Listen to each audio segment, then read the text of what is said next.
We started looking last week at this chapter, Matthew 24, which is known as the Olivet Discourse. We saw that in this discourse Jesus was describing the fall of Jerusalem and the destruction of the temple, which took place in AD 70. And he's really answering two questions asked by his disciples there in verse 3, where they asked, "Tell us, when shall these things be? And what shall be the sign of thy coming and of the end of the world?" So these things that they were asking about here refers to what Jesus had just described in verse 2, whenever he said, "See ye not all these things? Verily I say unto you, there shall not be left here one stone upon another that shall not be thrown down." And Jesus was referring there to the complete destruction of the temple. It would be completely destroyed, completely leveled. There wouldn't be one stone left on another. And then their second question was about the sign of his coming and the end of the world. So Jesus was really answering these two questions of his disciples and was actually describing the fall of Jerusalem and the destruction of the temple, which took place, as we said, in AD 70, about roughly 40 years after Jesus was speaking here, after the time of Christ. At the same time, he was teaching that what happened locally in relation to the judgment of God there upon Jerusalem and his temple, that is a pattern or template of what is going to happen globally at the end of the world whenever he comes back again. And so in so doing, Jesus was answering these two questions of his disciples. Again, look at verse 3, the two questions. When shall these things be? Meaning when was the temple going to be destroyed, as he had just said? And then secondly, what shall be the sign of thy coming and of the end of the world? So picture what is happening here in this discourse. Jesus has left the temple. See in verse 1, and Jesus went out and departed from the temple. God has abandoned the temple, not only physically but also spiritually and symbolically. Abandoned the temple. The glory of his presence has departed. Jesus and his disciples cross over the Kidron Valley. The Kidron Valley lies between the city of Jerusalem and the Mount of Olives. And if you go from Jerusalem to the Mount of Olives, you have to cross over the Kidron Valley. So Jesus crossed over that valley with his disciples, and they start to climb up the western slope of the Mount of Olives.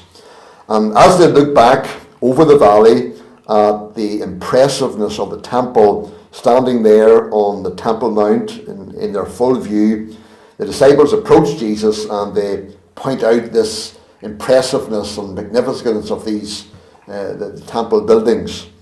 Mark tells us in his account in chapter 13, verse 1, it says, "One of his disciples saith unto him, Master, see what manner of stones and what buildings are here." The buildings and the stones that the temple was built from were really beautiful, magnificent, and the disciples were really pointing out to Christ as they stood there on the Mount of Olives looking over at the temple. The disciples pointed out, the beauty of the temple. And Jesus then tells them about his complete destruction, saying there wouldn't be one stone left upon another. And this must have really been astounding for the disciples to hear. It seemed like the temple was indestructible. There it stood in all its glory, and yet Jesus said it's going to be completely leveled. All those beautiful stones, not one was going to be left on another. And that was fulfilled in exact detail in AD 70 whenever the city of Jerusalem was destroyed by the armies of the Roman general Titus. The reason why we are told that one stone wasn't left on another after the Romans had destroyed it was that whenever the Roman soldiers came to the temple, when they breached the walls of the city and came to the temple, they threw a burning torch into the temple, which instantly set it all aflame. And the heat of this fire caused the gold that was in the interior of the walls to melt and to actually run between the cracks in the stones. And so the soldiers, wanting to get at all of the gold there between the stones, had to remove every single stone to get at the gold. So Jesus' prediction here happened exactly as he had said. The Jewish nation had rejected him, and this was the consequence. This was the judgment that they faced. Their temple, which was so important to them, was really a big part of their identity, and it was completely destroyed, not one stone being left on another. Again, a very solemn reminder to us that all of Christ's warnings of judgment for rejecting him are not idle threats. And as we think of people today rejecting Christ, having no time for the gospel, don't want anything to do with it, anything to do with Christ, that there is sure judgment for every Christ rejecter, that it brings consequences. It's not a light and trivial matter to turn your back on the Lord, upon Christ, to reject his gospel. There's sure judgment, just as there was for the nation of Israel then. So having predicted this judgment on the temple, when they then get to the Mount of Olives, to where they were going, Jesus sits down, and his disciples then ask him these questions in verse 3. It says, "And as he sat upon the Mount of Olives, the disciples came unto him privately, saying, Tell us, when shall these things be, and what shall be the sign of thy coming and of the end of the world?" You see, the disciples thought that the end of the temple was the end of the world. The Jews had that idea that if the temple was ever destroyed, if the temple was brought to an end, that would mean the end of the world. So there are two questions here, really are just one. Whenever they ask, when are these things going to happen? When's the temple going to be destroyed? And then what's the sign of your coming? In their minds, this was all going to happen at one time. So it really was just one question. Jesus responds to this question with two important answers. Firstly, he tells them when the temple is going to be destroyed. And then secondly, he tells them, contrary to their expectations, that his second coming and the end of the world will not occur at the same time as the destruction of the temple. And we now know that is true, because history tells us, and we know that the temple was indeed destroyed in AD 70, but almost 2,000 years have passed since then, and Christ's coming still lies in the future. So Jesus was making it clear to his disciples here that the end of the temple was not going to be the end of the world, that there would be this lengthy period of time after the destruction of the temple, before Christ would come back again. So in this discourse here, Matthew 24, Jesus is predicting two important events that are going to happen in the future. One being the destruction of Jerusalem and the temple, which happened in AD 70, and the other one being his return at the end of the world and the final judgment. He predicted the city's approaching judgment as a type or a picture of the judgment that is going to take place at the end of the world. The city of Jerusalem and the temple were completely destroyed, and at the end of the world, when he comes back again, the whole world is going to be completely destroyed in final judgment. So Christ describes here the period of great tribulation that led up to the destruction of Jerusalem by the Romans.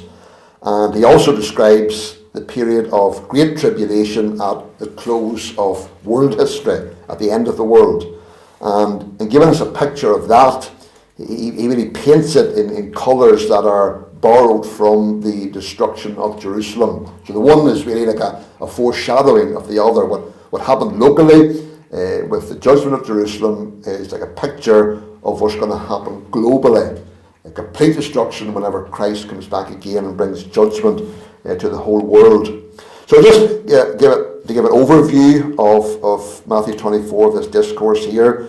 We will in subsequent weeks look at in the details verse by verse, but just an overview of what Jesus is describing here in this discourse.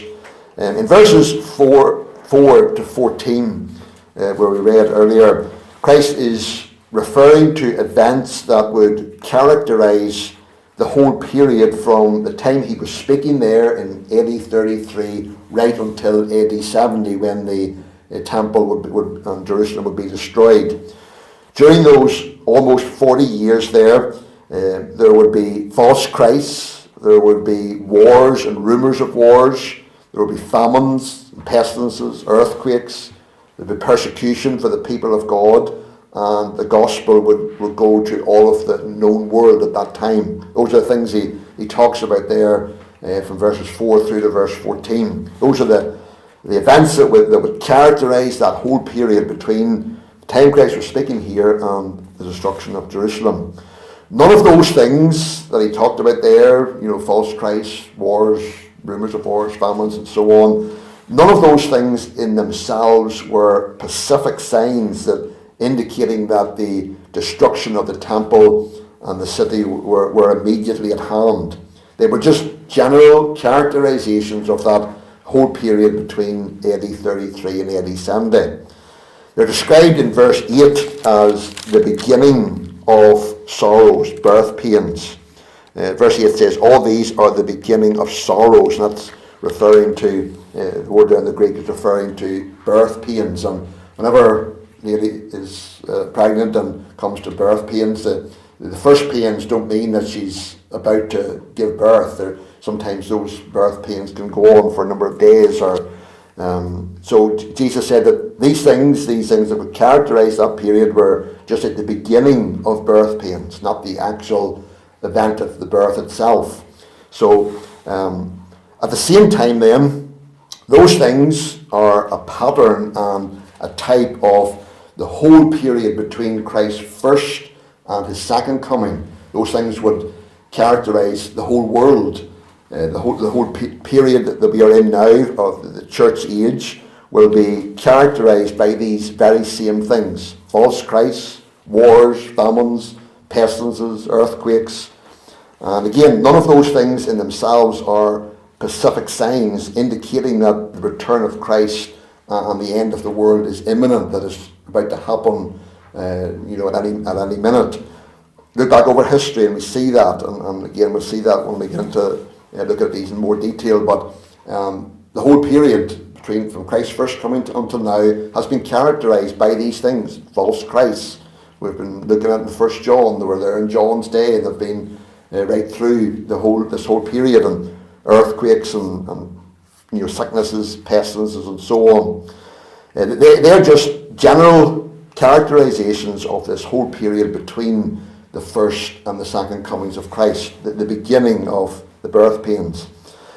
So that's verses 4 through to verse 14. But then verses 15 through to verse 28, Jesus describes a specific sign that would indicate that the destruction of Jerusalem was about to happen. Verse 15, it says, "When ye therefore shall see the abomination of desolation spoken of by Daniel the prophet stand in the holy place, whoso readeth, let him understand." When they would see this was what Daniel described as the abomination of desolation that Daniel prophesied about. Whenever they would see that, they would know that the destruction of Jerusalem was very, very close. And again, whenever we get to look at these verses in more detail, we'll see exactly what that was, the abomination of desolation. But just as you look at this overview, Jesus is giving a specific sign that would indicate that the destruction of Jerusalem was imminent. It was going to happen very, very soon. This will be marked by a period of great tribulation. Verse 21 says, "For then shall be great tribulation, such as was not since the beginning of the world to this time, no, nor ever shall be." And this great tribulation is described really from verses 15 through to verse 28. The siege of Jerusalem, if you read your history, and again we'll see this in more detail later on, but the siege of Jerusalem during the years from AD 66 to AD 70, there were about 4 years there when the Romans were besieging the city of Jerusalem. During those years, there was great tribulation for the Jewish nation. There's horrendous things happened, a time of great tribulation. Again, those things are a pattern and a type of what is going to happen at the end of the world, just prior to the second coming of Christ and the end of the world. Although this whole period between the first and the second comings of Christ is characterized by tribulation, trial and distress, indeed at times great tribulation. If you read your history, you will see that. There have been periods in the history of the church when there's been great tribulation. But Jesus is saying that just before the end there will be an intensification of that tribulation that would cause us to know that Christ's coming is near. And then, so that's verses 15 through to verse 28. And then verses 29 to 31, he says, immediately after the tribulation of those days shall the sun be darkened, and the moon shall not give her light, and the stars shall fall from heaven, and the powers of the heavens shall be shaken.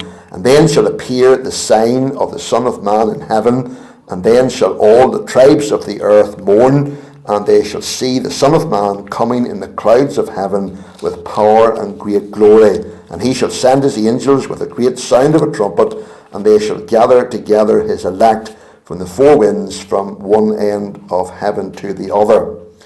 Now, most people believe that Jesus is only describing his second coming at the end of history in those verses.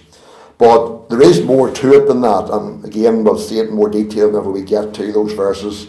But he is, firstly here, giving a symbolic description of the fall of the city of Jerusalem in AD 70. And so there is more to this than meets the eye. But as with the rest of the discourse, that is also a pattern of what is going to happen whenever, just before, or when he comes again at the end of the world, his actual second coming, his return again. He's coming then to judge the world, just like he came in AD 70 to judge the city of Jerusalem and its temple. Then the rest of the chapter, from verse 32 on, Jesus, of the parable of the fig tree and so on, and it's really just a warning to be ready. The Christians at the fall of Jerusalem, whenever the fall of Jerusalem took place, the Christians, those who were believers in Christ, they were actually able to escape what a lot of what happened to the Jews there at that time. They were able to escape because they heeded the warnings of Christ that he gave here. We as believers, whenever it comes to the end, when Christ returns again, we will escape the coming judgment that's going to happen on this world, because we have been warned by Christ. We have heard the warnings that Christ has given. He's coming again. Judgment is going to fall on this world, and by God's grace, we have taken that warning seriously. We have come to Christ, and we're saved, and we know that we will escape that judgment, just like the Christians were able to escape at the time of the destruction of Jerusalem. We as believers will be able to escape the judgment that's going to fall on this world, because we have heeded Christ's warning. So that's really an overview of this Olivet Discourse. Verses 4 to 14, the general signs, the things that would characterize that period between the AD 33 and AD 70, just before the destruction of Jerusalem, and then that being a picture of this whole period of the church age between the first and second comings of Christ. Then verses 15 to 28, the specific sign of the abomination of desolation, the time of tribulation, that would indicate that the destruction of Jerusalem was near, and at the end of the world indicate that Christ's coming is near, and then Christ's actual coming, and then the warnings to be ready for his coming. Back to verse 2. It says, and Jesus said unto them, see ye not all these things? Verily I say unto you, there shall not be left here one stone upon another that shall not be thrown down. We need to be clear that this was the second Jewish temple that was standing at the time of Christ, and which he predicted here would be destroyed. The first temple, of course, was the one built by Solomon. Remember, David had in his heart to build a temple. Up until the time of David, there had never been a temple. It was just a tabernacle, a tent. But David had in his heart to build a temple, but God told him that he wasn't to do it. It would be Solomon. And Solomon built the first temple. It was magnificent. It was a glorious temple. But that was destroyed by the Babylonians whenever they came to Jerusalem and besieged it and destroyed the city at that time, and the people were taken into captivity to Babylon. The temple was destroyed, Solomon's temple, the first one. Then after the captivity, whenever the people returned to the land of Israel, they rebuilt the temple, and we have that described in the book of Ezra. This was the second temple, and that was the one that was in existence at the time of Christ. And this temple was really modest in comparison to Solomon's temple. It didn't even have the Ark of the Covenant. Around 18 to 20 BC, Herod the Great, as a favour to the Jews, he actually made extensive renovations and expansions to that temple that was built after the return from captivity.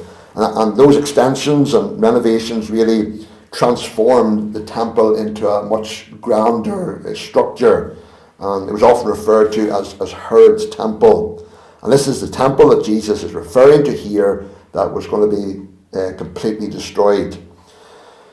It's important to note that both Micah and Jeremiah, the prophets, made similar predictions to the one that Jesus made here about the second temple. They made similar predictions about Solomon's temple in the 6th century BC. If you want to turn back to Micah chapter 3 and verse 12, where Micah gives us prediction about Jerusalem and its temple. Micah chapter 3 and verse 12. It says, "Therefore shall Zion for your sake be ploughed as a field, and Jerusalem shall become heaps, and the mountain of the house as the high places of the forest." So Micah was predicting there that Jerusalem and the temple were going to be completely destroyed. And that's what happened whenever the Babylonians came and destroyed the city and took the people into captivity. The temple and the city were destroyed. And then Jeremiah chapter 7 and verse 12.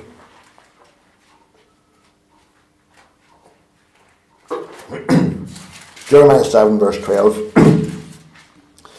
It says, "But go ye now unto my place which was in Shiloh, where I set my name at the first, and see what I did to it for the wickedness of my people Israel." Shiloh was the place, remember, during the time of Samuel, where the tabernacle had been set up. It was a place that God had chose for the tabernacle to be.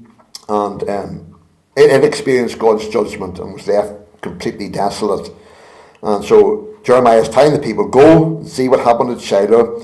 And verse 13, "And now, because ye have done all these works, saith the Lord, and I spake unto you, rising up early and speaking, but ye heard not, and I called you, but ye answered not." In other words, the people were just completely disobedient, wouldn't listen to the Lord speaking through the prophets.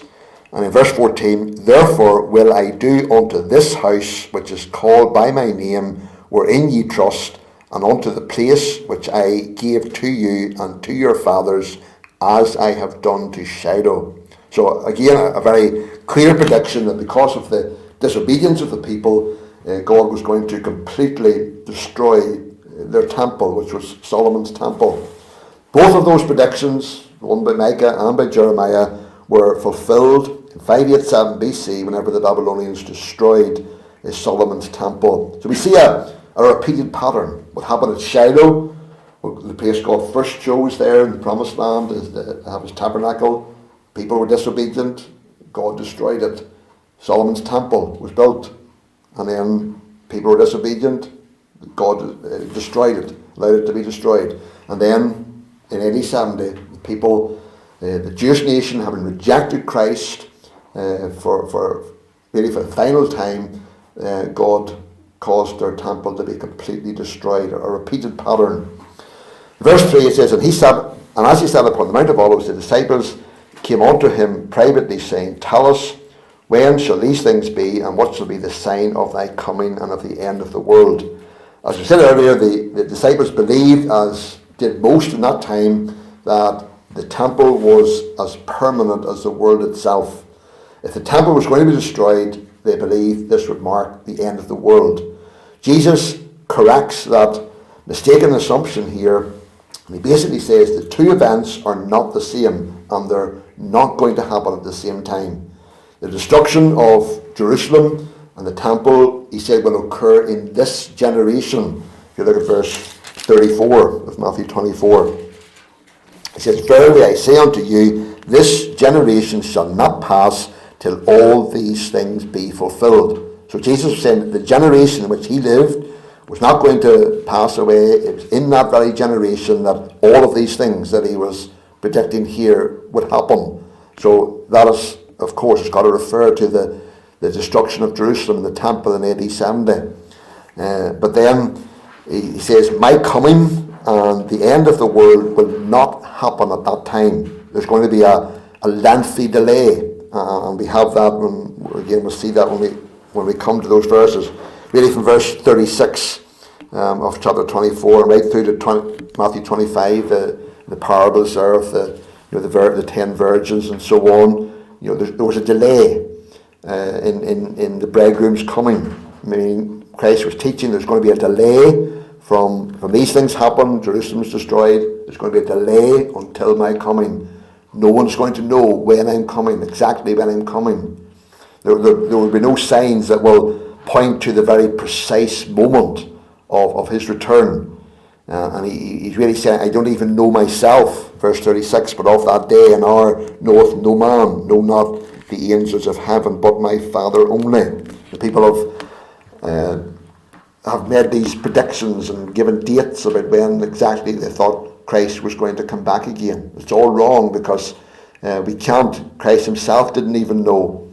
And really what Christ was teaching us there is that we must be alert and ready at all times. We don't know. There are those signs. We know the end is approaching, great tribulation and so on, but we will not know the exact moment of his coming. And therefore we must be ready. We must be alert, we must be watching, we must be waiting. And that's really what he was teaching in these parables here at the end of chapter 24 and through chapter 25. We need to be ready at all times for the return of Christ. And may that be so for all of us. May we be ready whenever the Lord does come. He'll come in his own time, in God's time. And we know that he's coming to destroy the world, but by his grace we are ready for that judgment. But we need to be truly ready to meet him and to stand before him even as his people. So trust that will help us as we will get more into this chapter and this discourse, just to kind of an overview of what Christ was really teaching here.